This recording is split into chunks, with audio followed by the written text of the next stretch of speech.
Hey movie fans, so movie trailers are everywhere, especially this past weekend when we got the Star Wars trailer, the Batman v Superman Dawn of Justice trailer, another Jurassic World trailer, a Fantastic Four trailer. Keep going on and on, but movie trailers are a key part of today's basically advertising process. And whether you love them or you hate them and you want to see as little of them as possible, or you're like me and you can't get enough movie trailers are here to stay. And frankly, they've actually been around for over 100 years now. And that's why today I want to take a look at the history of movie trailers, in that movie trailers themselves often get overlooked and people more look forward to the actual movie but kind of neglect the power that a good trailer can have. So if we want to start with the history of movie trailers, we gotta go way back to 1913 with Niles Grundlin. Now Grundlin, he worked with plays, as a lot of early film people, like I talked about George Méliès in my History of Special Effects video that you can find right here. Niles was a lot like Méliès in that he had more of a theater background. So his first trailer, if you want to really go with that, was for this stage play called Pleasure Seekers, and what it was literally just footage of the play, like little snippets thrown together to really put butts into seats. Grundlin was a pioneer for showing different clips of an already established thing to try and get more people interested. Now we have that everywhere with trailers, as we show little bits and pieces of the movie that get us enticed to want to see it later. But at the time, that was revolutionary. As revolutionary as Grundlin was, there was still further developments in the world of trailers. As much of an impact as Grundlin had, there were still further developments in the area of trailers for there to be development. In the Chicago area, Colonel William Selig developed his own form of trailer. So he had this program called The Adventures of Catherine, and it's basically like an adventure series, and at the end of every episode, something would happen that would leave the heroes in mortal peril or danger. This is today known as the cliffhanger. Cliffhanger! Hanging by a cliff, and that's why he's called Cliffhanger. You know that, you know Between the Lines. That was good stuff right there. And so at the end of every episode, you would kind of wonder what was going to happen in the next episode. Cliffhangers are just standard fare now for television, but this was big at the time. And at the end of every cliffhanger, they would show clips of the next episode to get people interested, and that was the trailer.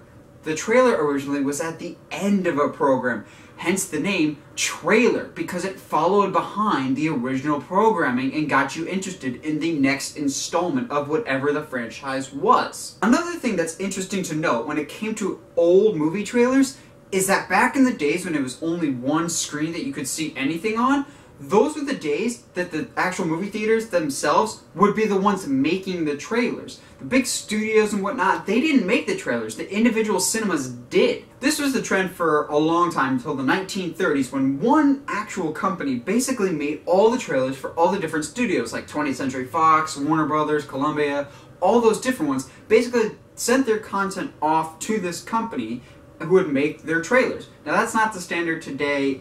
Trailers now are made in-house at the studios, like Warner Brothers makes the trailer for Batman v Superman, Lucasfilm made the trailer for Star Wars, so on and so forth. But at the time, there was only one studio that really made the trailers.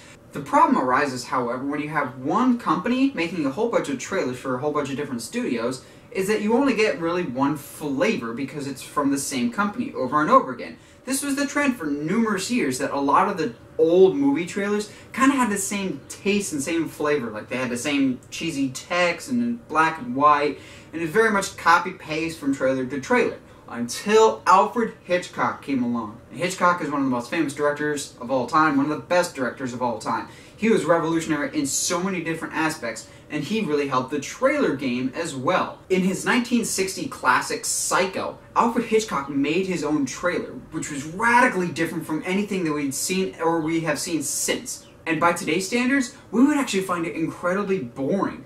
Alfred Hitchcock basically walks around the set of Psycho, but treats it like it was an actual location. He talks about the hotel and the creepy house off to the distance, and he would basically give kind of an overview of the story like it actually happened. And people got very curious about this movie that was coming out, as well as the brilliant ad campaign that Psycho had. So people were really drawn into the movie and wanted to see it. So essentially, it was one big advertisement, like a trailer is. No one really thinks about it, but a trailer essentially is a glorified ad. Lastly, movie trailers today really kind of have one movie to thank for the way that they're shaped and organized today, and that is Jaws. Jaws was essentially the world's first blockbuster. It blew up. And so what happened was, there was this trailer that aired on television and basically anywhere because the studio spent around $700,000 on television advertising for this basically trailer to premiere on TV. Now nothing is really shown except for a couple snippets from the movie, and it has that classic John Williams music playing in the background basically to hype up the movie, to get you excited and a little bit nervous at the same time. The shark is never shown, but there's this air of mystery in the trailer itself. Like, you have to know what they're talking about, what this eerie music is for, and it made you really curious to see. And sure enough, people went out to see Jaws in droves. It's one of the most lucrative films of all time. It made over $470 million, and people didn't want to go in the water that year. I wonder why.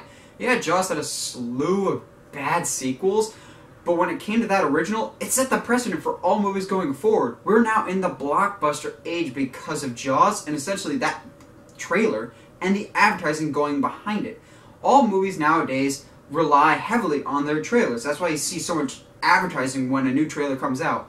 Like, I know all of your social media feeds just blew up when that Star Wars trailer came out. I'm sorry, I know like half of that was probably from me. Movie studios these days rely so heavily on trailers. They want to cut just right, and they want you to get interested because the trailer is essentially a movie's biggest way of getting advertising out there. And in a lot of cases, unfortunately these days, the trailer ends up being better than the movie itself. But with the emergence of social media, trailers are at an interesting point. They need social media because social media can help advertising so much. Just put it on YouTube and it'll blow up.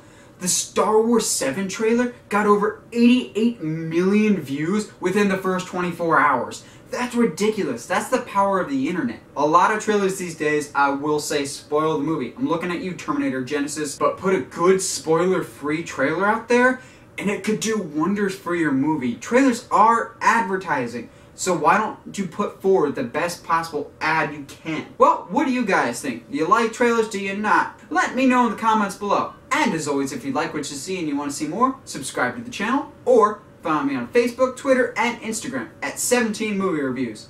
Stay sharp, movie guys and gals.